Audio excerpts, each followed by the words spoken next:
Mi accorgo ora che io non ho mai avuto alcun interesse reale per nulla. Silencio, por favor. Sube pértiga. Y dame un chuco, por favor. ¿Motor? Sonido, graba. Cámara, graba. Un poco de chisquill iría bien.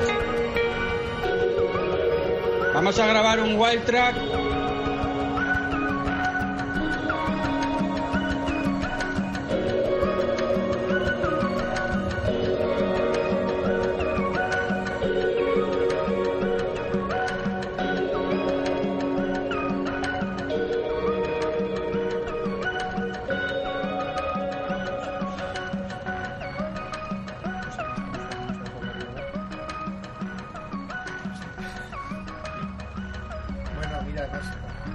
Casi nos tenemos que presentar, porque yo, Sí. desde que hablábamos, yo no he trabajado nunca contigo, que a estas alturas de la vida del audiovisual en Aragón ya casi es complicado, Sí. porque tú eres de los, tal como me decía Jorge un día, es de los mitos, claro, te conocemos todos, ¿no?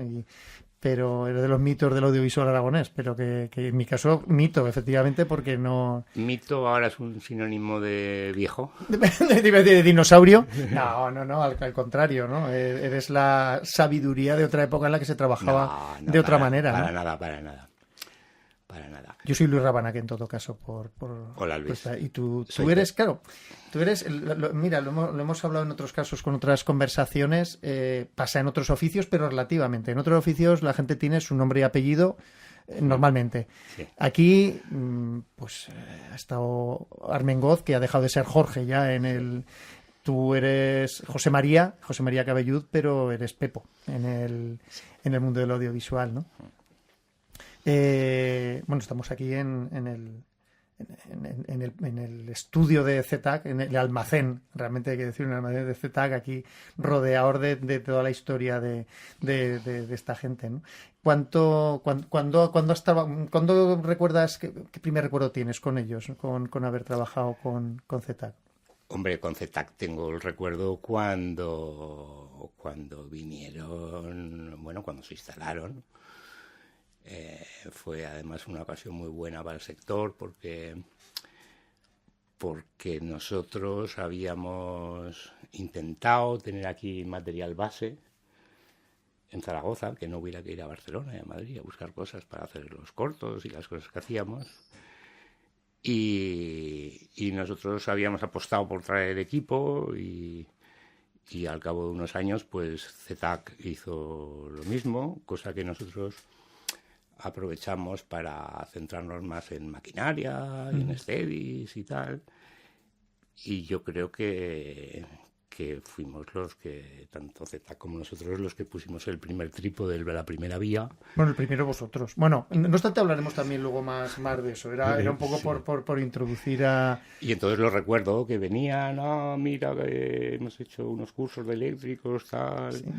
Y yo en aquel momento recuerdo que lo que más hice fue animarles, sí. Porque veía que había más gente interesada en hacer sector. Sí. En otros casos es directa la presentación del invitado, del conversador. Pues dices, maquilladora, iluminador, tal. Pero luego es verdad que estáis otras piezas claves del audiovisual que habéis pasado por unos cuantos oficios. Claro, tú eres productor porque a lo mejor es lo que más has hecho, ¿no? Eres director en estos últimos años de programas, guionista, pero también has sido cámara. ¿Qué día...? Ya no lo soy. Bueno, es que al final se acaba siendo... Cuando hay un operador que... Cuando tiene un hueco, allá va. Que tiene baja, que no puede, lo que sea, el equipo me sigue tirando de mí. Claro. Siguen diciendo, Pepo, tienes que ir de operador a tal cosa, mañana. A ver si me acuerdo. A las 6. Y eso ya espera. A las 6 la carga. Claro, en algún caso decía, digo, claro, si esto fuera un cuento, una historia ideal, es decir, claro, yo quise ser maquilladora viendo los maquillajes que había en una serie histórica que vi. Normalmente luego no es así nunca, quiero decir. En tu caso, además, es más complicado que digas, fíjate, he visto tal serie y lo que quiero es ser productor. Pues eso es más complejo. ¿Qué te lleva a hacer tu oficio, ¿no? en el audiovisual? Bueno, yo desde pequeño tengo un Cinexin en casa. Mi padre tiene lo que se llama un tomavistas en Super 8. Un Super 8. Y de alguna manera, pues me gusta y lo toquiteo todo y tal, ¿no? Luego, a principios de los 80 se empiezan a hacer algunos cortos. ¿Cuál recuerdas el primero en el que caíste? Bueno, aparte de algunas cositas así de poco recorrido, bueno, todas fueron de muy poco recorrido, la verdad. Pero recuerdo los primeros cortos de Miguel Ángel Lamata. Bueno, claro. Que estábamos Arturo Briones de operador y yo estaba de segundo operador. Eso, perdona, puede ser en Rencor Visceral. Creo que sí.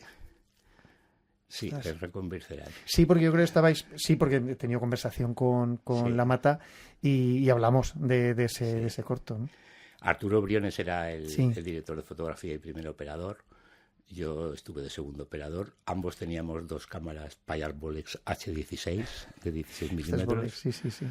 Eran cámaras que podían funcionar con un motor eléctrico, pero no tenían baterías. Entonces, como eran suizas, tenían un sistema de cuerda que cargabas la cuerda y te daba continuidad en un plano de 1 minuto y medio o algo así. Podías estar disparando. Yo tengo alguna, pero como coleccionista, no he trabajado con ellas. Y entonces, bueno, después de esos primeros cortos, también recuerdo otro corto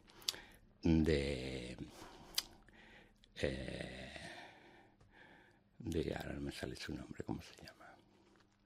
Bueno, aquí haremos un corte. Mira, sí, bueno, en todo caso, por darle una vuelta a es que recordaba que lo habíamos hablado en otra conversación, claro, por mi parte, por la parte actoral, porque yo sobre todo he trabajado también como guionista o como documentalista, pero sobre todo soy actor, ¿no? Entonces había varios amigos de varias promociones de la escuela. Yo recuerdo ese caso de Rencor Visceral, porque había actores de varias promociones de la escuela, del siguiente curso al mío, tal. No sé si luego seguiste teniendo trato con ellos o fue puntual. Juan López, por ejemplo, porque él estuvo un tiempo trabajando en cortos. Juan Cruceli. No, mira, recordaba antes con mucho cariño el corto de Pedro Rodríguez, que protagonizó Urco, el dueño del Paradís. Hombre, sí, del Paradís, sí. Punky. Punky, y además se destapó como un actor buenísimo. Bueno. Se comía la cámara, era una pasada. Ostras.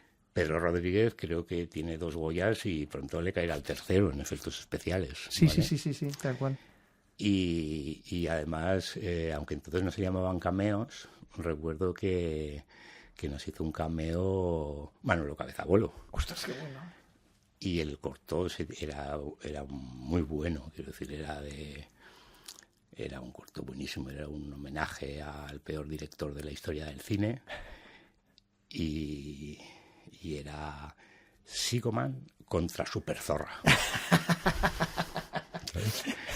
Psycho Man era Urco. ¡Ostras, qué bueno! Y estaba ambientada ahí en el desierto de las Ardenas. La ventaja que tenían estas cámaras es que no necesitabas baterías. Tú llegabas allí al medio de las Ardenas y podías... Valían para cualquier sitio. Desde el amanecer hasta última noche... Claro, a darle cuerda. Le dabas cuerda y mientras tuvieras negativo, rodabas. ¡Qué bueno!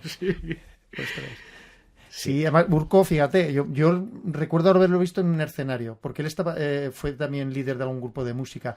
Yo creo que fue en la muestra de Pop Rock y otros rollos, sí, pues, pero vamos, en los 80, en esos años en los que efectivamente era un personaje ilustre de la noche zaragozana, ¿no? Ostras, qué curioso. Fíjate, pero no sabía yo que había protagonizado un corto, ¿no? Sí, lo tengo por ahí. Además, hace un tiempo, en un tugurio, me pidieron ponerlo. Y llamé a Pedro a Madrid y le dije, ¿no te importa que lo pongamos? Y me dijo, por supuesto, Pepo, ¿por qué me llamas para esta tontada? Con que no salga mi nombre es suficiente. Yo aproveché para saludarle y para felicitarle por los 2 Goyas que ya tenía, ¿no? Y después de esas etapas de los cortos, tuve la suerte de conocer a José Enrique Reus, que yo creo que fue el primer realizador creativo que tuvimos en Aragón, ¿vale? Lamentablemente desapareció en el 96. Bueno, perdona, con él hiciste productora. Con él hice la productora que hoy sigue. Sí, lo que pasa es que... Fuimos en el 96, pero éramos... Sí, 95 tenía yo en mis notas. Sí, no en el 96, porque el año pasado celebramos los 25 años. Y lo que pasa es que José Enrique murió en el 99. Pero para mí fue con quien monté la productora. Y además un ejemplo de que primero fuimos profesionales trabajando juntos y luego nos hicimos los mejores amigos. Bueno. Y bueno, y sí, en el 96. Sí, qué bueno. Bueno, y tu hermana también, Pilar. Sí, ahora somos 3 socios en la productora. Pilar, Albano Sánchez. Sí. Y yo hemos seguido. Bueno, con el nombre de A Rodar, que decíamos. No, la empresa es la misma. Eso es, la empresa realmente es la misma. Sí, la empresa es la misma, es el mismo CIF, cambiamos el primer título, porque como 5 o 6 años después de desaparecido José Enrique, llamarnos Pepo y Reus. Sí. Pues bueno, yo era muy gracioso porque íbamos 2 y decía, somos Pepo y Reus. Y decía, tú eres Pepo, tú serás Reus. Bueno, al otro, ¿no? Que venía fuera, claro. Que la maquilladora o el eléctrico, claro, da igual, ¿no? El que venía conmigo... Siempre le caía el Reus, ¿no? Y entonces decidimos cambiar el nombre de la empresa, pero no hicimos una nueva empresa. Mantuvimos la... Sí, la empresa es la misma, en definitiva. ¿Con qué gente trabajabas entonces? Mira, en esos principios, ¿no? Cuando montamos la empresa teníamos una empresa de teléfono. Nosotros no teníamos nada de equipamiento, todo lo alquilábamos, ¿vale? Sí. ¿A Barcelona era donde se Hombre, hacía? Teníamos que hacerlo en Barcelona porque rodábamos en cine y los laboratorios... Pues solo estaban allí, en Barcelona o en Madrid, y en aquella época la publicidad se hacía toda en Barcelona. Sí. Bueno, que de hecho ha sido vuestro fuerte durante muchos años, ¿no? Sí, rodamos como 50 campañas nacionales. Por eso, mira, además repasando productos vuestros, ostras, había anuncios que lo recordaba haberlos visto en televisiones nacionales, efectivamente, ¿no? Sí, unas 50 campañas. Fue una época muy... Tuvimos la suerte de contactar con una multinacional que les gustaba nuestra manera de trabajar. Sí. Y luego lo que te decía, ¿no? Quiero decir, el aprender los procesos de laboratorio y de los telecines fue una necesidad que luego se ha ido cayendo, ¿no? Porque con la entrada del HD, del 4K, del 8K, el revelado digital... Sí.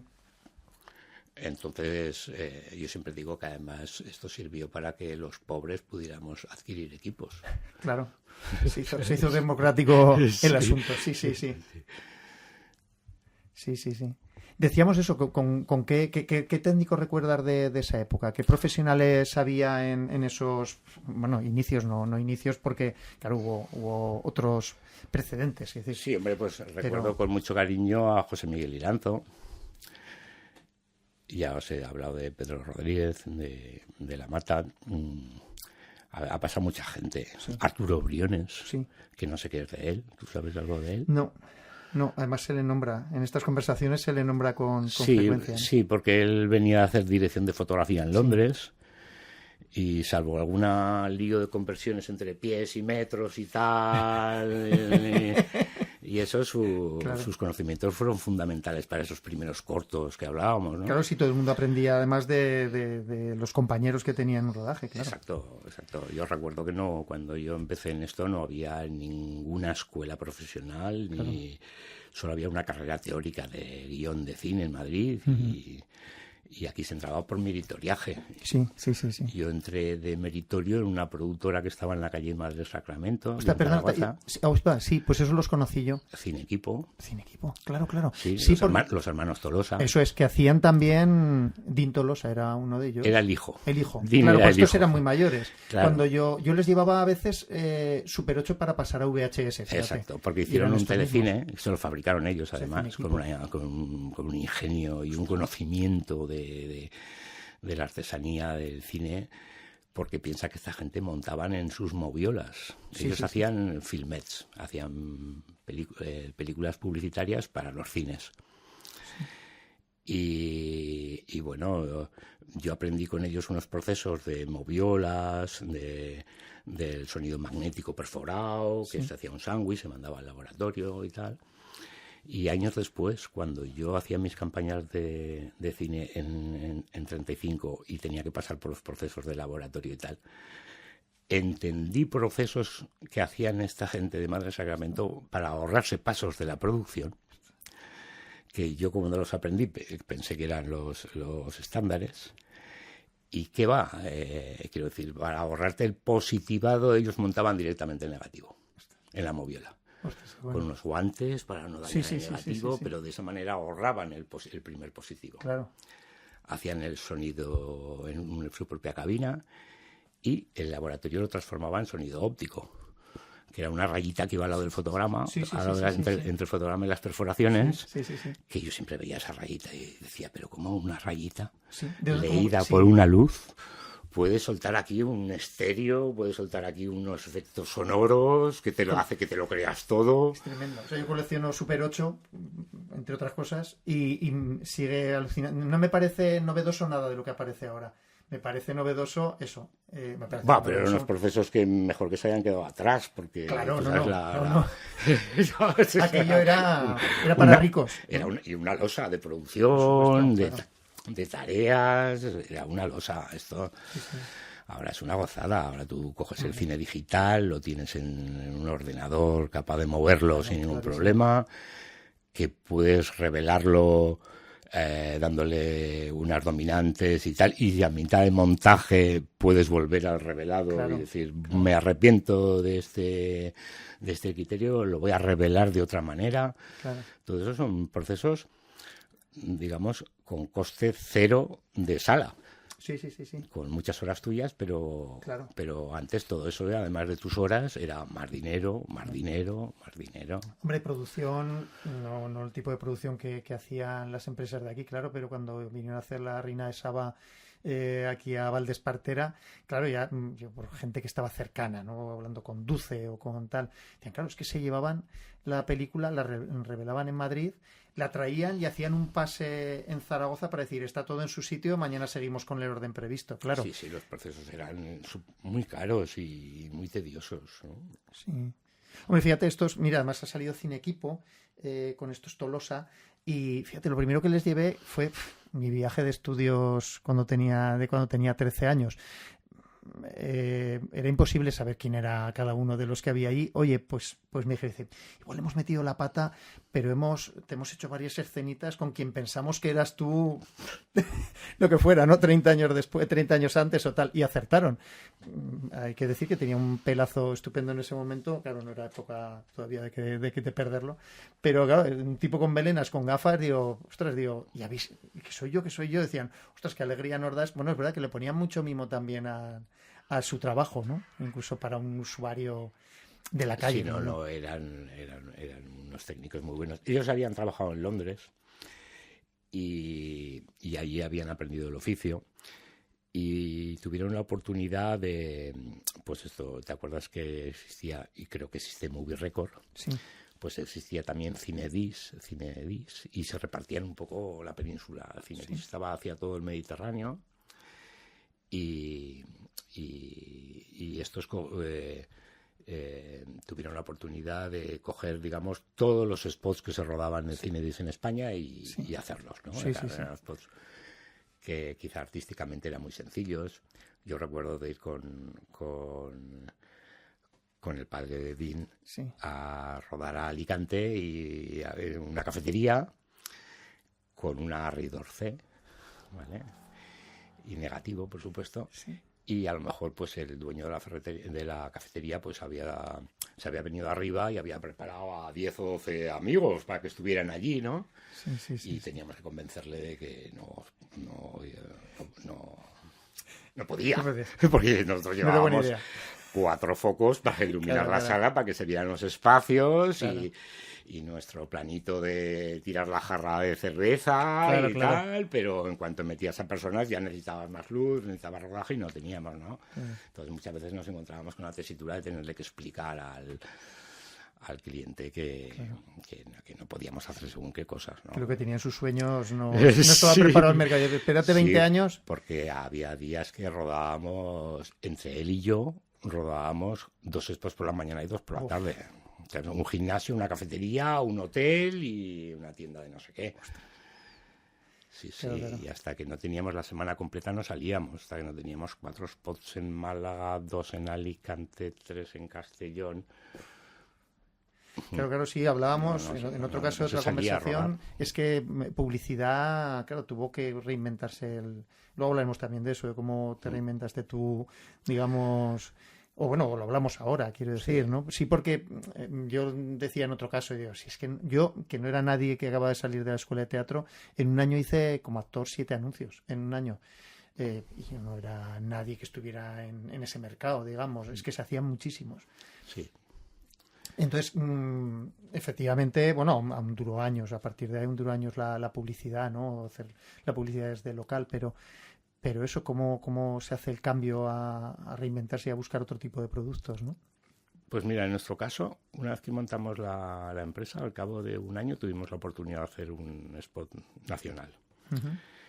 Y era para una multinacional de la higiene dental, hacíamos unas cosas de Polident y de Corea y tal.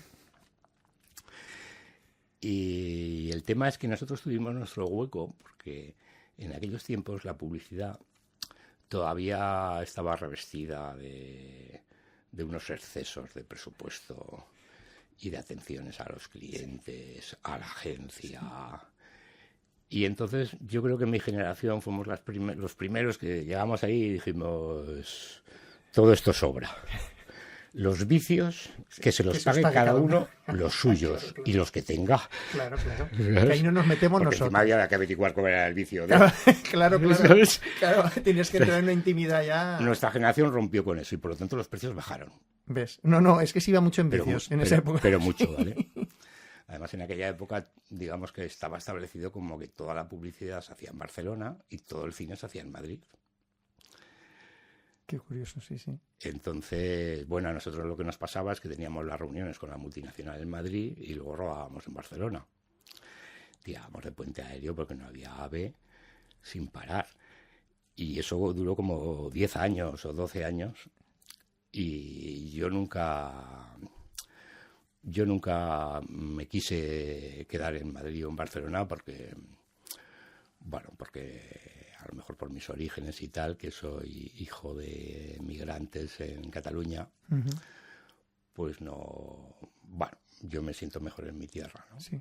Y siempre he querido tener la productora aquí y trabajar desde aquí, donde sea, en Madrid, en Barcelona, pero nunca lo hice, ¿eh? Y vivimos también la época, creo que fue con el gobierno de Aznar, donde se cambiaron las tornas. La publicidad se empezó a hacer toda en Madrid. Fíjate. Hubo una centralización allí potente. De hecho, todas las grandes productoras de Barcelona se instalaron en Madrid. Y justo más o menos por esa época se empezó a montar la televisión autonómica de aquí, ¿no? Sí. Entonces nosotros que teníamos, la local. Sí. O el primer intento, porque aquí muchas veces nos olvidamos de que hubo un primer intento de la autonómica, que estuvo luego 5 años parada. Sí, que decíamos, todo el mundo decía, joder, se va a quedar obsoleto todo el... Pues estaba equipada la televisión. Y además hubo un lío ahí tremendo, porque yo recuerdo que yo en esa primera convocatoria, yo tenía puesto mi currículum como operador de cámara para esa televisión autonómica, ¿no? Claro. Y no sé si recuerdas que hubo un escándalo, o había conversaciones secretas con Antena 3 para privatizar la televisión. Sí, y entonces cuando eso salió a la luz fue un escándalo. Claro, con dinero de los aragoneses se provocó, además, eso provocó un cisma en el Pignatelli y hubo un tránsfuga, Gomariz, me parece. Gomariz, claro, ostras, qué bueno. O sea, que a raíz de ese desliz del primer intento de autonómica, la que se montó fue gorda. Hombre, y esto acabó en 5 años, la televisión, el edificio cerrado, claro. para luego dárselo a privatizarlo a una televisión local del Grupo Rey. Sí, Antonio Rey. Sí. Aquello fue... Eso fue potente. una página muy negra del sector. Claro. Del sector, porque perdimos la oportunidad de tener una televisión autonómica a tiempo. Que no. Luego pasamos por un periodo de local, que la producción era, de aquellas maneras. No quiero hablar porque ya pasó, ¿no? Ya pasó. Afortunadamente ya pasó, ¿no? Sí. Pero, hombre, quiero decir, hacían cosas ahí, esa televisión local hacía cosas como que te contrataba la grúa, se la llevaba a los monegros y al día siguiente te decían que se la iban a volver a llevar por el mismo precio porque no habían encontrado un sitio para grabar. Entonces les explicabas que había que localizar, que la producción era así, te decían, no. Ahora que me he metido yo en esto, la producción va a cambiar. Yo voy a cambiar la producción. Yo recuerdo que entonces hacía una broma que decía, hostia, en Hollywood están acojonados, porque hay un tío aquí en Zaragoza. Hay un tío aquí en Zaragoza que va a cambiar la manera de producir y están acojonados en Hollywood. Se les ha movido la silla. Claro, y es que eran unas cosas, empezabas a hacer una peli, la peli ya no era peli, acababa siendo un documental, luego en vez de un documental era un vídeo turístico que pagaba no sé qué institución. Eso era, era una cosa... ¿De qué época estuve en algún proyecto contrasectorial total, ¿no? Quiero decir, los pocos avances... Sí, nosotros hicimos ahí, en aquella época hicimos el cambio. Pasamos de tener una productora solo de teléfono, porque para nosotros era una putada, ¿no? Porque aunque estábamos muy bien allí en Madrid, en Barcelona, haciendo nuestras cosas, pues como la productora es de aquí y siempre quieres hacer cosas de aquí, pues a lo mejor te decía, oye, ¿por qué no hacemos algo? Y tú decías, hostia, el traveling. Pues que el traveling vale poco, pero si me lo tengo que ir a buscar a Barcelona, a usarlo, luego volverlo a llevar a Barcelona y luego volverme, se me ha multiplicado por 4. Y todo, ¿no? No había absolutamente nada. De hecho, de traveling hemos hablado en alguna otra conversación, pero trabajó contigo Raulí. Sí, Joaquín. Sí, que yo lo conocía personalmente. Sí, desaparecido Joaquín. Sí. Otro de los que se quedaron en el camino. Sí, y con algún otro compañero además que también... Manuel Barrio. También estuvo con nosotros. Sí. Es que a Joaquín sí que lo conocí, trabajé... Mira, cuando has dicho grúa en los monegros, me ha entrado un frío en la espalda. Porque tuve una experiencia muy curiosa con una grúa en los monegros, en un cortometraje en el que me tocó estar como actor. Y en ese mismo cortometraje estaba Joaquín montando traveling en el monte. Estaría montando nuestro traveling, que fue el primero que llegó, ¿no? Sí, porque además, perdona, había especialistas también, digo también por, sin querer cortarte narración, pero también por explicar un poco que había especialistas en diferentes, dentro de un mismo oficio, decía, bueno, en las cámaras, decía, sí, pero está el steady. Quiere decir que ahora una steady se puede alquilar y tal, pero antes Julio era Julio Steady o Víctor Steady y Raulí, por ejemplo, una de sus maletas de trabajo era llevar el traveling a un sitio. Hacía más cosas, lógicamente, pero montar los traveling, ¿no? Sí, a ver, el maquinista no es cualquiera, claro. ¿vale? Tiene que tener también una sensibilidad, tiene que entender cuál es el plano, por qué arranca, por qué frena, cuál es el tempo, ¿no? Aparte de hacerlo bien, ¿no? Joaquín fue nuestro primer maquinista, pero también estuvo Manuel Barrio, también estuvo Alberto Pellegrín. Y tanto de traveling como de grúa, porque las grúas entonces, que bueno, se siguen usando para según qué cosas, ¿no? Pero no había cabezas calientes. Había que poner asientos arriba para los operadores, operador y foquista, 2 tíos allí montados en una romana en la esquina, ¿sabes? A base de contrapesos en el otro lado. Eso era una catapulta romana. ¿Cuántos habrán salido disparados? No, porque había unos cinturones así que te ponías y tal, ¿no? ¿Sabes? Pero siempre teníamos que estar recordando a los operadores que atate, porque claro, luego con las prisas y con el estrés y como no llegamos y tal, pues enseguida se cae en el vicio de no asegurarse. Y eso, ya te digo, eso era una catapulta romana. Eso tenía un peligro. Es que parece que ya han pasado 100 años de algunas cosas y no hace tanto, claro. Sí, mira, yo con gente con la que he hablado de ti, desde luego en lo que te destacan ha sido en tu labor habitual, que ha sido la de productor, sobre todo, ¿no? Y he de decir que hablan muy bien de ti. Ya digo, no he trabajado contigo, pero me lo creo de las personas que me lo han dicho.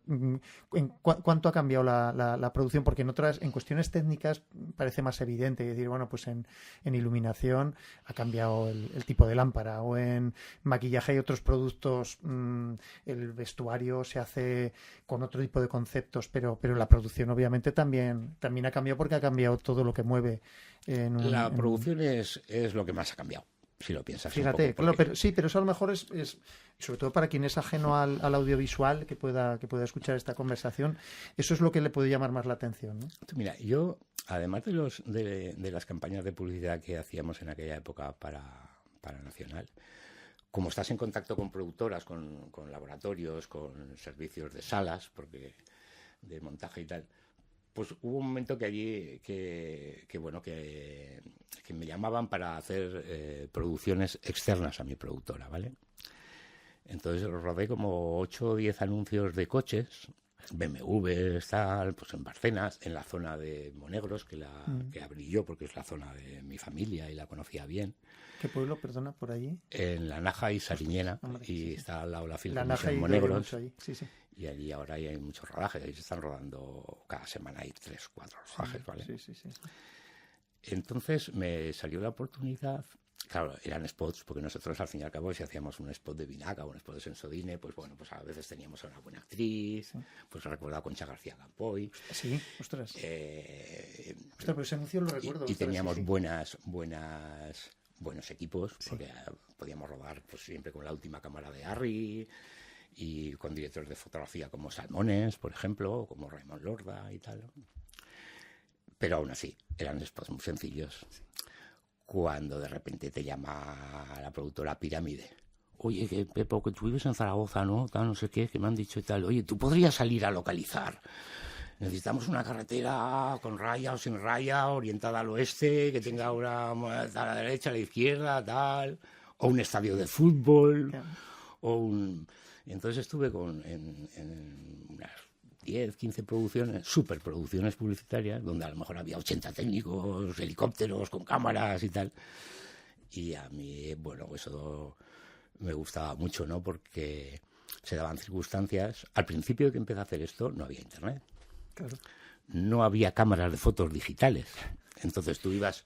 Claro. Hacer las fotos con la Polaroid o con carrete con Polaroid, o con carrete, pero luego tenías que llevar a un servicio de revelado rápido antes, y para mandar un mensajero con esas fotos a Barcelona o a Madrid. Claro.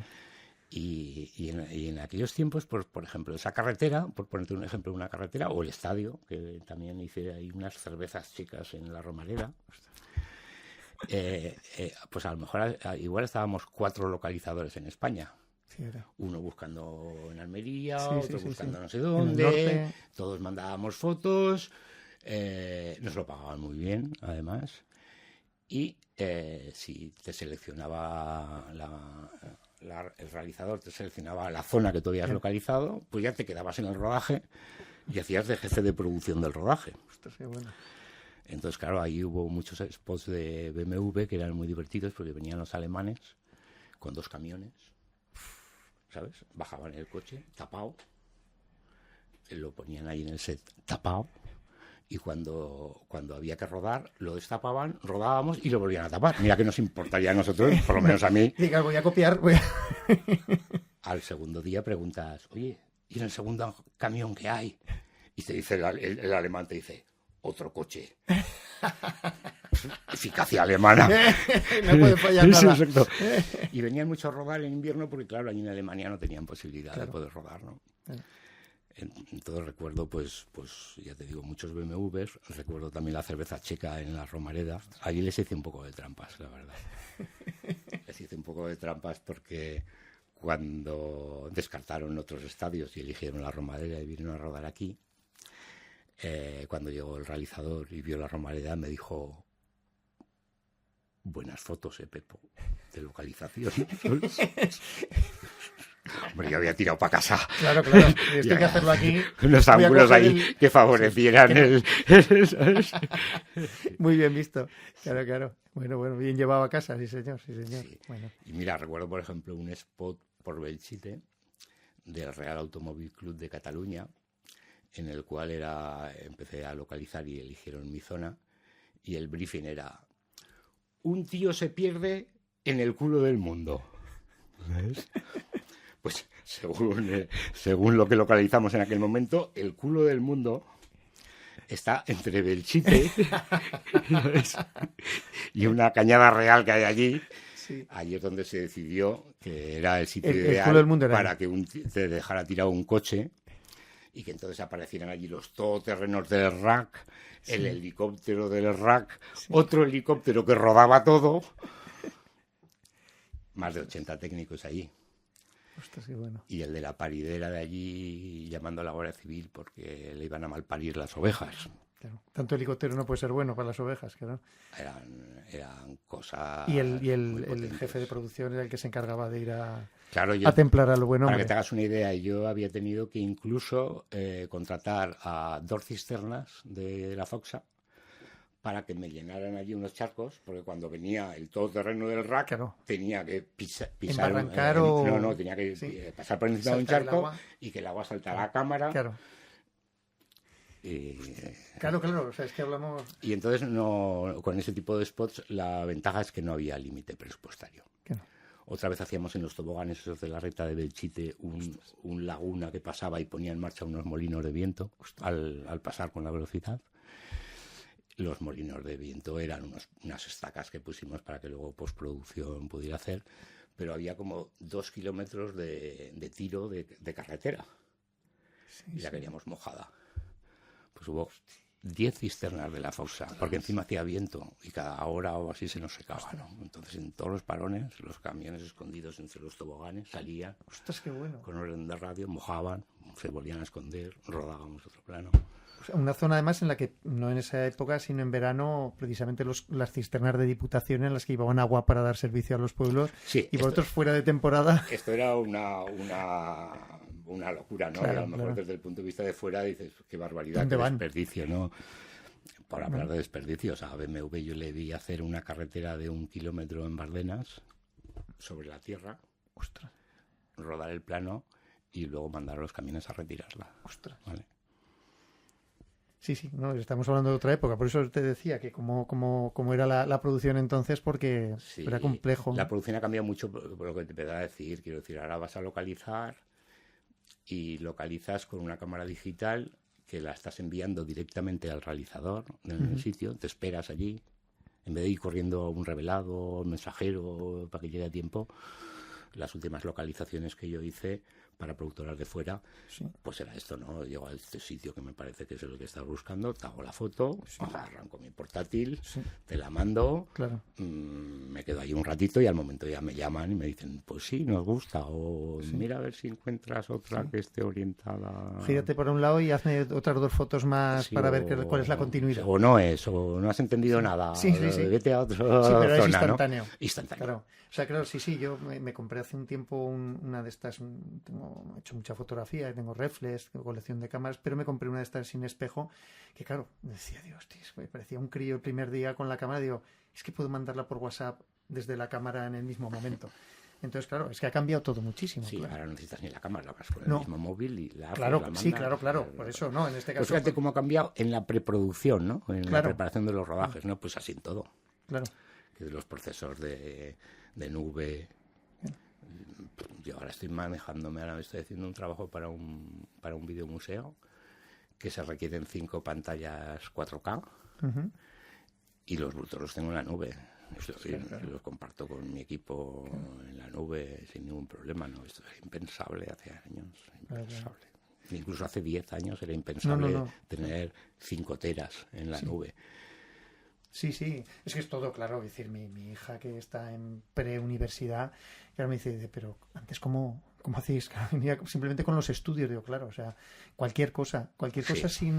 O sea, la aparición de Internet es verdad que la posibilidad de compartir, de recibir, de compartir información, etcétera, claro, es que ha cambiado muchísimo, ¿no?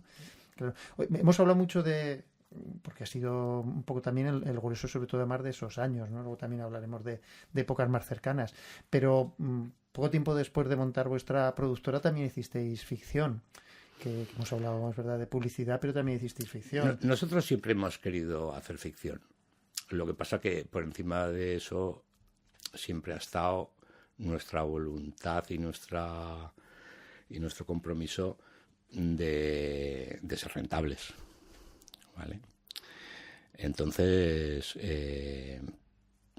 nosotros, digamos, hemos vivido la profesión queriendo hacer sector. Uh-huh. Y querer hacer sector quiere decir tener profesionales. Aquí. Y bueno, nosotros rodamos, yo creo que el mejor. Hemos colaborado en muchísimos cortos, dejando material, colaborando. Quiero decir, hace poco me llamó un amigo, Jojo, no sé si lo conoces. Jojo Claver. Jojo Claver. Pepo, no puede ser que en la tierra de Buñuel no haya nadie haciendo surrealismo. Bueno, él. Y allí nos fuimos con la Red One a colaborar con él. Qué fenómeno. Qué bien. Vale. Entonces, quiero decir, hemos participado en muchos, ¿no? Pero quizá el que le pusimos nuestro sello fue a Pastel de Plátano, porque lo hice con mi socio, el que murió, Sí. con José Enrique. Ese fue, digamos, el primero que hicisteis con la productora, ¿verdad? Sí. Sí, ¿no? Sí, pero ya te digo, es que la productora siempre ha tenido una vocación sectorial y de mantener empleos y de que sirva para ganarnos la vida. Sí. Por lo tanto, pues los sueños de ficción, lamentablemente en esta comunidad autónoma, yo creo que son individualistas. Uh-huh. Porque tú puedes intentar hacer ficción, ¿sabes? Pero no puedes arrastrar a un equipo de profesionales detrás tuyo porque no van a poder trabajar, ¿no? O cuando tú consigas hacer el corto, pues vas a rodar un mes, pero ellos son profesionales, Claro, ¿no? claro. Entonces nosotros enseguida tuvimos la suerte en la publicidad. En la publicidad tiene una ventaja sobre todo, que es que puedes pedir el 50% a la aceptación del presupuesto y el otro 50% antes de entregar la copia de emisión, ¿vale? Sí. Esto a los pobres también nos ayudó mucho, ¿vale? Porque si no, pues bueno, pues los que rodaban pues tenían que rodar con sus ahorros, con lo que les daban sus padres, los cortometrajes y tal. Entonces, con José Enrique teníamos una historia, porque él era licenciado en Bellas Artes, Uh-huh. era un buen pintor, un buen dibujante. Y entonces, en los años 80, voy más atrás, Uh-huh. nosotros no nos conocíamos, pero él publicó un cómic que se llamaba Pastel de Plátano en una revista de cómic zaragozana, Uh-huh. y casualmente yo leí ese cómic. Y muchos años después, cuando nos conocimos, Mira, tú eres el de... me hizo mucha gracia, ¿no? Porque él me dijo, no, yo hace tiempo que hice un cómic que veo que es muy cinematográfico y que me gustaría llevarlo al cine, Sí, ¿no? bueno. Y entonces me lo empezó a contar. Digo, pues yo lo he visto. De hecho, tenía el cómic en casa, ¿no? Ostras, Pastel de Plátano. Y bueno, cuando ya estábamos haciendo publicidad, ya teníamos, digamos, nuestros encargos profesionales que nos mantenían en el sector consolidados, pues decidimos rodarlo. Vamos a ponerle imágenes. ¿Qué pasa? Que entonces no teníamos equipamiento, éramos una productora de teléfono. Entonces tuvo que venir de Barcelona una grúa de Servivisión, los travelings de tal, de cámara re en la cámara, todo nos lo pusieron gratis, ¿vale? Porque llevábamos ya mucho tiempo haciendo publicidad allí, éramos clientes, sabían que era nuestro corto y nos lo pusieron todo gratis, ¿vale? O sea, pues inviable, claro. Y para mí quedó un trabajo muy bueno. Lo presentamos al Festival de Huesca y fue Scritch entonces. No me acuerdo porque yo he sido poco cinéfilo, ¿sabes? Yeah. Me considero más cineasta y poco cinéfilo. Sí. Entonces los festivales y eso no me gustan mucho. No te iban, de hecho, lo presentamos en el de Zaragoza y no nos lo aceptaron. ¿Vale? Me llamaron el día de antes. Oye, que pues lo ponemos mañana para inaugurar. Y me pareció tan mal, tan chapucero, tan... Claro. ¿Sabes? Que les dije que no. Y por preservarlo a Huesca, ¿no? Sí. Porque en Huesca habíamos sido seleccionados, fue el primer cortometraje aragonés seleccionado en la versión, en la primera categoría. Sí. Con lo cual, a nosotros esto... Claro.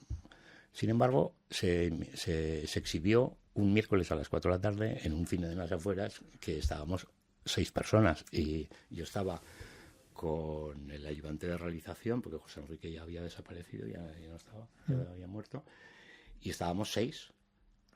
Y por las pintas entendíamos que los otros 4 eran los del otro corto, porque había 2 cortos. Claro. Sí, yo he vivido alguna experiencia parecida en Huesca de esa manera. Y entonces, pues entre que yo no soy muy cinéfilo de festivales y esta experiencia así... ¿No ayudó a que cambiaras de idea? Con esto poco vamos a contar, ¿no? Sí. ¿Miguel Fernández estuvo también en ese producto? Sí, Miguel Fernández fue...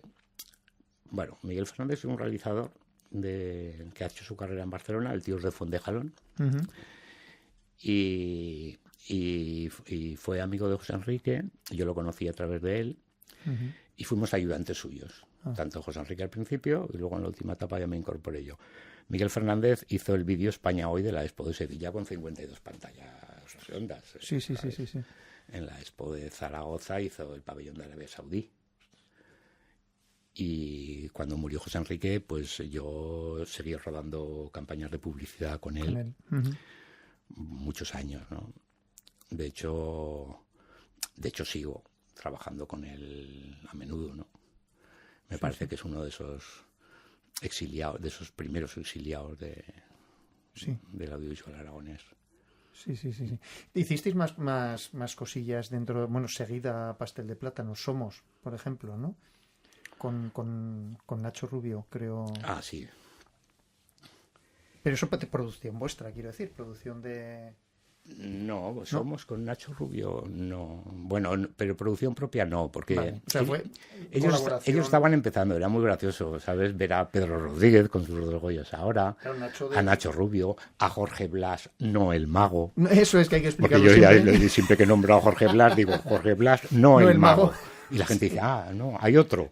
¿Acaso sí, hay otro? Hay otro. Y en el sector audiovisual aragonés, claro, muy importante. Claro. Con algunos cortos de la época, joder,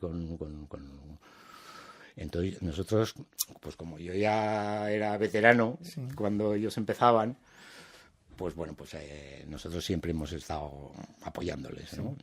Siempre pues con equipo, menos con dinero, que no teníamos. Bueno, dinero también a veces porque no se cobraba lo que hubiese que cobrar. Claro. Si te doy algo y te ahorras dinero, también te estoy dando dinero, ¿no? Claro, sí. En ese está, fíjate, Natalia Moreno, que ahora es directora, Nata Moreno, entonces estuvo como actriz en ese producto, sí. Maite Navales, que era pareja entonces de La Mata. Y estaba en alguna producción. Sí, Maite estuvo en este corto primero que te hablábamos antes, ¿no? O sea, en el del Pastel de Plátano. No, el de... sí, Rencor Visceral, claro. Era la sí, prota. Pero entonces eran parejas, sí. Era la prota, sí. Yo hacía primero, creo que cuando Maite estaba en tercero, que es cuando coincidí con La Mata, ¿no? Nos conocimos entonces, pero él era una pareja muy discreta. Con los charrín, que es La Mata. Los cortos de La Mata venía con el tupper con las croquetas de su madre. Claro, bueno. Cuando sacaban las croquetas de su madre, claro. Seguíamos rodando, pero sí, en unas condiciones paupérrimas, ¿sabes? Claro, bueno, pues como... en esos rodajes se hizo célebre la frase de a las 2 de la mañana, ¿tú qué estás comiendo? ¿De dónde lo has sacado? Qué bueno, sí. Hombre, La Mata, fíjate, claro... Hemos tenido alguna conversación con él, ¿verdad? También. Y por lo que me dicen, no él, ¿no? Pero otras personas dicen, claro, es que fue también el que movió la ficción aquí. O sea... Sí, yo recuerdo cuando yo participé de Segunda Unidad, quiero decir, yo tenía mi cámara Payas Bolex, estamos hablando de principios de los 80, sí. ¿Vale? Mucho antes de soñar con tener una productora ni nada. Y yo mi problema era que yo no me podía permitir el comprar el negativo. Tenía la cámara, pero yo tenía que esperar a tener una oportunidad para que alguien invirtiera en negativo para poderla rodar en la cámara, ¿no? Entonces, gracias a iniciativas como la de Miguel Ángel, pues pudimos hacer cosas y pudimos experimentar y aprender unos de otros. Sí, claro, sí, por eso también, mira, en algún otro caso, pues Armengol, por ejemplo, nos contaba que, claro, que a él le ha tocado hacer todos los oficios, porque al final está en un corto y era un corto con amigos, digamos, como estos que hablamos. Y bueno, pues él ha llevado cámara, o él dice, bueno, menos maquillar, dice, yo creo que he hecho todo lo que se hace en una localización. Sí. En El lado de la vida fue otro de los trabajos en los que participasteis con Iñaki Bernal, ¿verdad? Sí. Bueno, además ahí tenía cartel con actriz de primera línea en ese momento, con Candela Peña, ¿no? Sí, pero ya, insisto, quiero decir... sí, ya, en eso fueron colaboraciones, no fue un es, producto vuestro. Claro, ya eso fueron colaboraciones. Sí, pero te los lanzo un poco también por ver en cada época, decir, mira, fulanito, claro, pues bueno, pues gente que ya no está con nosotros, o gente que dejó el oficio también, ¿no? También por ver si nos sale en alguno de ellos gente que estuviera alrededor han pasado años, pero gente que estuviera alrededor del rodaje, ¿no? De otros técnicos que con los que coincidiste en esa época, ¿no? ¿Quién nos puede venir a la cabeza? Bueno, hemos nombrado a los míos, a los que estaban, a Joaquín, a Manuel, a Alberto Pellegrín, que lo tuve mucho tiempo de operador de traveling. Y bueno, sí, claro, pero vosotros colaborabais con otras productoras, claro, lógicamente. Claro, es que no hay, quizá no habrá pocos técnicos en Aragón en los que no hayamos hecho alguna cosica de material o de montaje. Claro. Sí, es decir, que en aquellos años, claro, eso fue cuando te decía en El lado de la vida, que fue con actrices también de primera línea en ese momento. Esto fue alrededor de la Expo, o sea que ahí ya es más reciente, sí. Es más reciente, sí, porque fíjate, nosotros con la producción... Bueno, ahí fue más o menos cuando arrancó Aragón Televisión, por otro lado, ¿no? Que ahí también fue un cambio obviamente para el sector, ¿no? No sé si para vosotros. Sí, bueno, para nosotros también, porque como nosotros piensa que la voluntad de crear sector se consolida cuando tienes una televisión autonómica, claro. Si no es más difícil, si no tienes que hacer lo que hacíamos nosotros antes, que es estar en la publicidad, y estar en la publicidad, si tú quieres una continuidad para garantizar empleos y trabajos, no te puedes limitar sobre todo a la publicidad que había entonces en Aragón, con desconexiones territoriales, claro. y sin cadena propia. Claro. Nosotros tuvimos que buscarnos un mercado nacional, ¿no? Claro. Entonces la televisión autonómica, por supuesto, cuando por fin llegó, después del primer intento tan fallido, después del paso de la local tan provinciano, por fin cuando llegó, a nosotros sí que nos ha servido y nos sirve para mantener pues las 8 nóminas que tenemos en la empresa, porque estamos dando servicios no directamente a la tele, pero no solamente a la tele. Porque tú piensas que, por ejemplo, Albano, no sé si lleva 2.000 o 3.000 programas de Steadicam en la Pera Limonera. Por ponerte un ejemplo, ¿no? Ahora mismo estamos haciendo gracias a MediaPro, que es muy meritorio lo que está haciendo MediaPro en Aragón, que es un poco lo que pretendemos desde el clúster. Sí, te iba a preguntar también, luego hablamos del clúster también, pero sí, está bien que salga. Pero fíjate, el clúster, ya nos introducimos si quieres en el clúster, tiene una vocación de poder exportar nuestra creatividad y nuestros trabajos fuera de nuestro mercado, y es algo que ya lleva haciendo desde hace unos años MediaPro, porque hace aquí programas que se lo vende a la televisión autonómica, pero también se lo vende a otras televisiones. Con lo cual, pues los técnicos que estamos allí, los maquinistas, los operadores y tal, tienen más garantías de mantener sus puestos de trabajo, ¿no? Y como dijo el Raura recientemente, que vino a Zaragoza y estuvo diciendo unas cosas, no nos engañemos, quiero decir, todo pasa por poder ofrecer un mejor producto a un buen precio, claro, a un mejor precio. Claro, ¿vale? Claro. Entonces... Sí, pero se está trabajando para muchos sitios. Pero ese es el camino. Ese es el camino. Y sí, hacerlo bien desde aquí para poder exportarlo. Y no solamente hacer cosas para nuestro consumo interno, sino exportarlas. Sí. Y eso es muy bueno para el sector. ¿Cuántos años lleváis allí en el cine torrero? ¿Cuántos años lleváis? Bueno, desde que... Bueno, nosotros pusimos allí cuando entró MediaPro. Es que el cine torrero yo lo conozco de los tiempos de Videocuarzo. Claro, te iba a decir. Sí, yo he ido allí como actor a hacer una cosica. Yo he visto hasta los muñecos, los muñecos de la tele, estos que hacían el Hilario Pino, que hacían... Sí. ¿Te acuerdas cómo se Sí, llamaba? pero eso con Félix, lo que hizo Félix. Sí, que hacía para Telecinco. Exacto. Joder, se me ha ido el nombre ahora. Sí, porque además lo he hablado con él hace poco tiempo. Ay, se me ha ido el nombre. Yo la primera vez que fui a Videocuarzo estaban haciendo eso, ¿vale? Sí. Y yo era un chavalín, y yo entonces estaba haciendo de meritoriaje en Cine Equipo, hacíamos los filmetes estos que te decía antes, y nada, y al cabo de un tiempo, cuando dejaron de hacer los muñecos estos, entró también aquello en una etapa allí un poco extraña, pero también se hacían cosas allí. Yo de hecho, gracias a una producción de Videocuarzo, que necesitaban un productor y un realizador freelance, conocí al que luego fue mi socio y mi amigo José Enrique, ¿no? Ostras. Coincidimos allí, ¿sabes? Diciendo, bueno, y nos presentaron ellos, ¿no? Y sacamos un trabajo adelante que era la ilustración visual del primer concierto mudéjar, del primer movimiento del concierto mudéjar de Antón García Abril. Oye, en algo para Antón García Abril es lo que estuve yo como actor. Pero nosotros no usamos ningún actor. Ostras, pues entonces se hizo más cosas para Antón García Abril allí. Más cosas porque yo fui al cine torrero. Porque si hablamos de referentes, ese sí que es un buen referente del audiovisual. Antón García Abril, ¿no?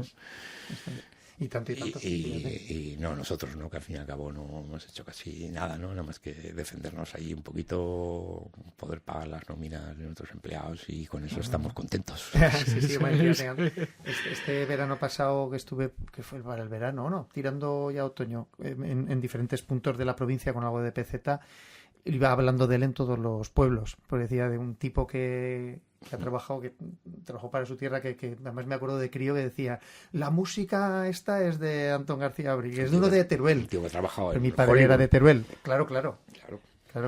Sí, pues fíjate que pasaste de Videocuarzo a MediaPro, supongo que con... Sí, pues pero vamos, cuando voy a MediaPro, claro, no puedes evitar los fantasmas, ¿me entiendes? Claro. Ves los muñecos, aunque los viste solo de refilón. Claro. Ves toda la etapa luego que hubo allí de productora, no sé muy bien cómo calificarla, pero que sí que tuvo esa capacidad, porque ellos tenían personal propio, pero, por ejemplo, para este trabajo que te digo del concierto mudéjar de García Abril, prefirieron 2 freelance, ¿vale? Y bueno, yo cuando voy allí a Videocuarzo, pues eso, pues veo esas paredes, me acuerdo cuando estaban los controles de otra manera, tal. Sí. Y yo creo que ahora es la mejor época de ese local con MediaPro. Sí.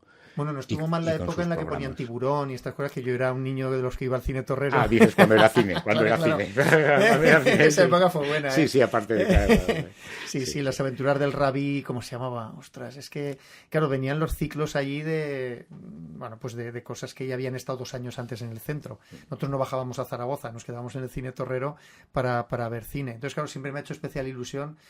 En el Atrápame, por ejemplo, estuve en un especial navideño de estos que se hacen, que íbamos gente de la tele, que trabajábamos en la tele y tal, y claro, entraba allí y enseguida miraba al techo y decía, me cago en la mar, eso está igual que cuando venía yo. Aún están los plafones, o como se llama esto, sí, ¿no? de escayola, ¿no? Hay unas flores están rosetones. Allí, sí, los rosetones, sí. Eso. Sí. Oye, por no dejarnos una época fundamental que es la actual, y desde hace unos años, ya no solo como productor, sino dirigiendo también varios programas para la televisión autonómica, además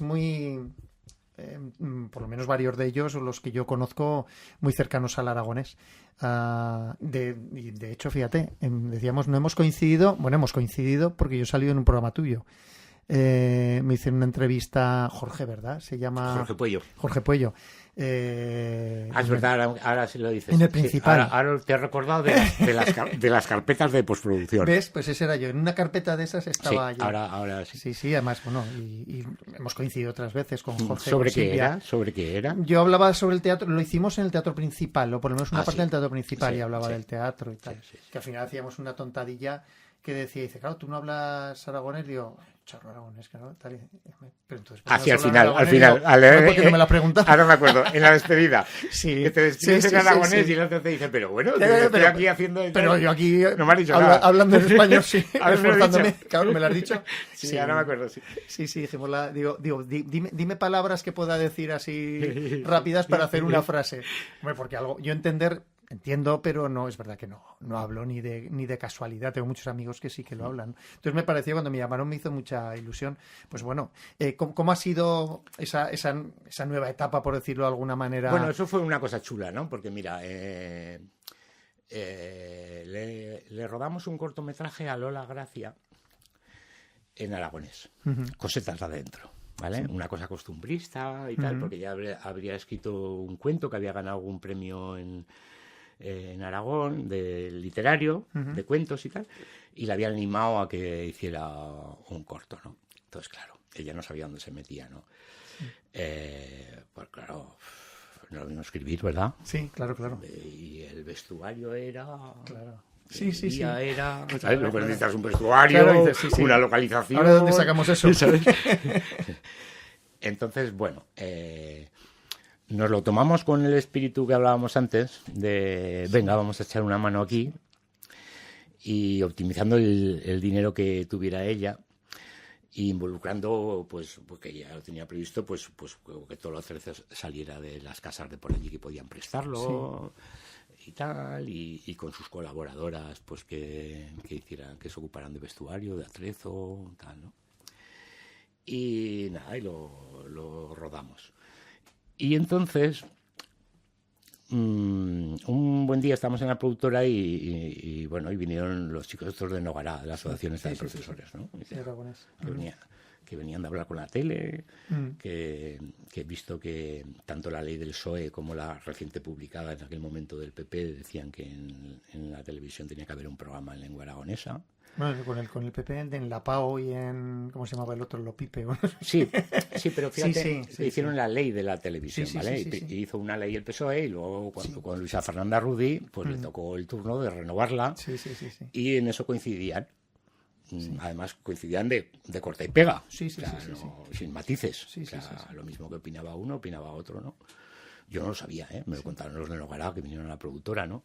Y nos dijeron, hemos ido a la tele y nos han dicho que esto pues va de otra manera, ¿no? Que esto, en vez de ir nosotros ahí a ofrecernos, pues que primero tenemos que ir a una productora, que la productora le haga un tratamiento y una propuesta y en un lenguaje que la tele entienda y tal, ¿no? Y entonces se presentaron allí. ¿Por qué habéis venido aquí? No, porque nos enteramos que habéis rodado un corto en aragonés.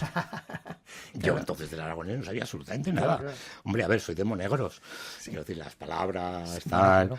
Pero desconocía cuál era el estado de salud, político, lo desconocía todo el tema, ¿no? Y quizá porque somos de Monegros y conservamos mucho vocabulario del aragonés de cuando la transhumancia. No conservamos el lenguaje tal cual, pero sí mucho vocabulario. Sí, mucho léxico. Y siempre... Pues incluso cuando trabajaba en la publicidad en Madrid y en Barcelona, yo nunca dejaba... Metías un sello, ¿no? Si tenía la ocasión de meter un de propio... hombre. ¿Sabes? Un Badil o un... Yo siempre lo metía, ¿no? Por lo tanto, estábamos muy predispuestos, tanto mi hermana como yo, para apoyar en eso, ¿no? Hicimos un piloto. Sí. Un piloto que durmió el sueño de los justos 7 años y que, bueno, que una vez que se renovó la dirección de la tele, pues les gustó y nos pidieron que lo pusiéramos en marcha, ¿no? Fue un placer porque al fin y al cabo fue el primer programa en lengua aragonesa. Sí. Y fue una experiencia muy bonita. Me ayudó a acercarme a la lengua. Sí. No he conseguido aprender porque soy muy mal estudiante. pero sí que me sirvió pues para conocer los criterios de la UNESCO con respecto a las lenguas en peligro de extinción. Y con esos criterios pues intentar hacer un formato que ya que sería el primero, pues que fuera didáctico y que fuera bueno para el lenguaje, ¿no? Para la lengua, ¿no? Sí, es verdad que se ha potenciado además mucho desde la Dirección de Lenguas. Y esto me ha permitido trabajar con muy buenos colaboradores, especialistas en el aragonés. Por ejemplo, el periodista Rubén Ramos, que fue redactor jefe y es un tipo con un criterio increíble. Y también me gustaría nombrar a Juan Pablo Martínez, académico de la lengua, que fue nombrado académico después de que colaborara con nosotros. Estaba en las listas, no fue por esto. No fue por... Pero que a nosotros, de repente, teníamos el de la sección de la gramática, era un académico, que era académico de la lengua aragonesa, el que te está explicando cómo usar la palabra, ¿no? Claro. Y Juan Pablo, además, tengo que decir que yo creo que es la persona con el coeficiente intelectual más alto que he conocido en mi vida. Qué bueno. ¿Sabes? Sin haber... Sí. ¿Sabes? Un fenómeno. Ostras, sí, bueno. Un fenómeno. El tipo, aparte de dominar todas las variantes del aragonés, el tío es jefe de investigación de un grupo de una universidad, a ver si lo digo bien, de ingeniería de comunicaciones en biomedicina molecular, ¿vale? Es decir, cuando te meten un isótopo, cómo se comunica ese isótopo con el... vamos. Sí. Y le da tiempo para eso y para conocer todas las variedades del aragonés. Vamos, he tenido mucha suerte. Sí. Como en esta profesión, esto es lo que nos da esta profesión, ¿no? Sí. Entre actores que conoces, gente tal... Y saber con quién quieres volver a coincidir. Te enriquece mucho, sí. Claro. No has dejado el aragonés. Hicisteis una miniserie que además la he estado viendo por internet, Moñacos, ¿se llama? Ah, sí, Moñacos, sí. Unos dibujos animados. Sí.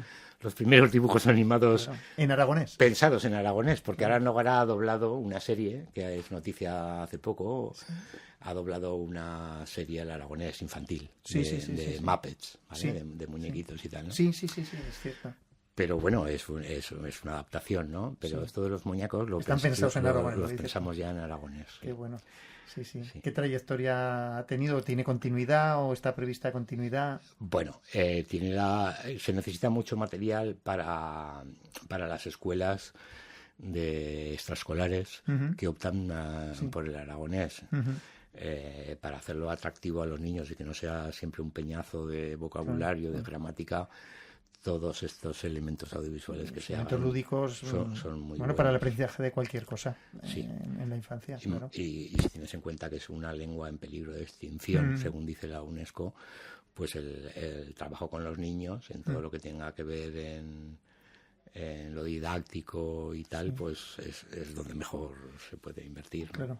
Hombre, fíjate, yo me pasa como a ti, que no he hecho intentos y no tengo continuidad luego. Además, se lo digo siempre, que conozco hace muchos años a Nacho López Susini, el director de Lengua, ¿no? Y digo, jolín, Dios, que me sabe malísimo. Este verano, ¿qué vais a hacer? O tal, no sé qué. Pero es verdad que los programas los iba siguiendo y digo, si es que no me costaría tanto, si es que entiendo prácticamente todo, porque es verdad, mi padre, vale, de un pueblo de la provincia de Teruel, pero también tengo familia, otro tío mío de Benasque, otro tal, he tenido mucha relación con Caspe, Nonasp, Favara, etcétera, ¿no? Entonces es verdad que al final entiendes un poco, porque has hablado con mucha gente. Para mí es un descubrimiento. Yo que he sido mal estudiante, siempre digo así de broma, siempre digo que tengo la suerte de que, pues si sé de mudéjar es porque hice unos documentales sobre el mudéjar. Claro, pero, bueno, eso nos pasa a todos. Tengo la suerte de aprender gracias a las cosas que me tocan hacer, ¿no? Claro. Entonces con el aragonés también me ha pasado un poquito eso, ¿eh? No he conseguido aprender la lengua, pero he aprendido mucho de historia. He aprendido que durante el esplendor de la corona de Aragón este era el idioma, el idioma además culto, el idioma en el cual se traducían el Vidal Mayor, por ejemplo. Sí, y los viajes de Marco Polo se traducen primero al aragonés antes que al castellano, ¿vale? De hecho, la copia del castellano está traducido del aragonés. Entonces, claro, yo esto ni lo soñaba, ni me lo explicaron nunca en el cole, ni nada, porque es verdad, hemos sufrido una castellanización desde el compromiso de Caspe para evitar la guerra. Claro. Hemos sufrido una castellanización que yo no entro ni si para bien ni si para mal, ¿no? Sí. Pero siempre que pierdes algo de tu historia y de tu cultura, pues parece que es más para mal que para bien, ¿no? Claro. Es curioso que nosotros celebramos el compromiso de Caspe. Yeah. Lo celebramos. Sí. Es una cosa que yo antes de meterme en este programa y tal, pues no tenía criterio ni opinión ni nada, pensaba que era una celebración más y bueno, pues conocer la historia pues me sirve también para cuestionar algunas de las cosas que seguimos haciendo ahora mismo, ¿no? Una cosa muy sorprendente que aprendí del programa de Charly Charan era que en Logroño hay un monasterio donde están las glosas milanenses que llaman, que son unos apuntes al lado de los libros antiguos, que están en latín, y son anotaciones en euskera, y entonces en su día se descubrió esto como la anotación en euskera más antigua, y entonces desde Madrid enseguida fueron a estudiar ese libro y vieron que también había en lo que parecía castellano, ¿vale? Y entonces dijeron, sí, pero y también del castellano, el primer castellano escrito también está allí y tal, ¿no? Y recientemente varios filólogos europeos muy serios han analizado esas glosas, las que están en supuestamente castellano, y han dicho que hay 20 coincidencias con el aragonés y 0 con el castellano. Sin embargo, cuando visitas ese monasterio, lo que te encontrarás en los paneles es la cuna que ahí del está castellano, ¿no? La cuna del primer castellano escrito y el primer euskera escrito. También es verdad que nos hemos defendido, nos estamos saliendo un poco, pero tampoco está mal hacer ahí ese añadido, ¿no? Nos hemos querido poco y luego siempre nos ha dado vergüencita pedir, bueno, fíjate, yo lo digo muchas veces con amigos, digo, claro, es que ahí no quisimos tener una autonomía de primera categoría. No, hombre, ¿cómo vamos? Y habíamos sido la corona de Aragón. Bueno, pues, la corona de Aragón. Claro, una nacionalidad histórica o tal. Pero, pues si Aragón no está. No, pero nosotros no queremos, que no queremos llamar la atención. Que fue un poco eso. O sea, de nosotros la vía lenta, porque nosotros donde esté la mayoría, ¿no? Sí, bueno, a lo mejor es porque el proceso de castellanización funcionó. Sí. No, claro. Funcionó. Sí. Ahí está a la vista el asunto, ¿no? Muy bien. Oye, nombrabas antes el clúster, que hemos empezado a hablar de él, pero ahí se ha quedado un poquitín en el aire, que es verdad que estáis muchos profesionales, productoras, etcétera. ¿Ves que efectivamente es una buena oportunidad para darle valor al trabajo de los profesionales de esta tierra? Sin duda. Está muy bien, cuéntanos. Mira, para empezar te cuento que hoy tenemos la asamblea anual, ¿vale? De un año de funcionamiento. Sí. En el clúster tenemos muchas esperanzas puestas todas las empresas, ¿vale? Para empezar, ha servido para explicarle a las instituciones que la imagen que se da de que nuestro sector es un sector que nos llevamos todos mal es completamente mentira. Es completamente falsa. Sí. A lo mejor en artistas individuales quizás sí. ¿Sabes? Estos que dicen, cuando mandan unos le subvencionan a este, lo dice porque cuando mandan los otros le subvencionan a él. Sí. Entonces, bueno, pero en el tejido empresarial, en lo que somos empresas del sector, hay una cordialidad, salvo excepciones muy puntuales, tremendas. Quiero decir, nosotros vamos con Jorge y con Marta, tienen un problema y suena el teléfono, oye, tenéis esto, y ya lo tienen solucionado, claro. Si está en nuestra manera, y al revés, Sí. Y no es teoría, quiero decir, no. Lo hemos puesto en, pero es que lo hemos puesto en todos, práctica muchas veces, ¿no? Claro. Entonces, te quiero decir que, para empezar, ha servido para reaccionarnos como sector y sector colaborativo.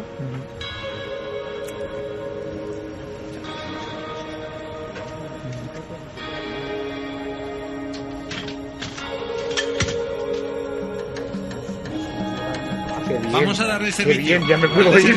Qué bien, ya me puedo ir. Hemos parado para buscar las patas, por favor. Ahí, en la caja de los chucos. Vale, corta. Siéntense, por favor.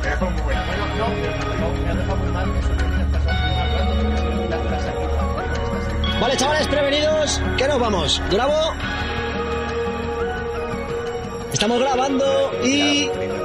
¡acción!